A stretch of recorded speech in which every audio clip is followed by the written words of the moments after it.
आळंदीनंतर आता एक अतिशय धक्कादायक बातमी समोर येते, कारण हिप्नोटाइज करून महिलेचे 4.5 लाखांचे दागिने लुटण्यात आलेले आहेत आणि लुटीचा हा प्रकार सीसीटीव्ही कॅमेऱ्यात कैद झालाय।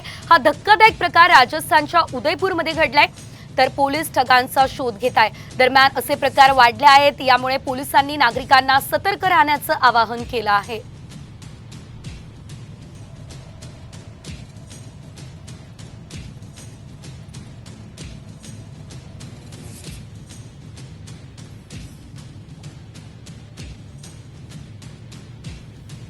हे दृश्य आपण पाहतोय, हिप्नोटाइज करण्यात आलेला आहे आणि या महिलेचे हे दागिने लुटून हे फरार झालेले आहेत।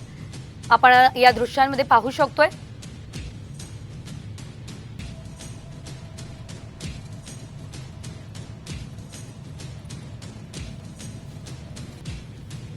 हे दृश्य आपण पाहतोय, हिप्नोटाइज करण्यात आलेला आहे आणि या महिलेचे हे दागिने लुटून हे फरार झालेले आहेत।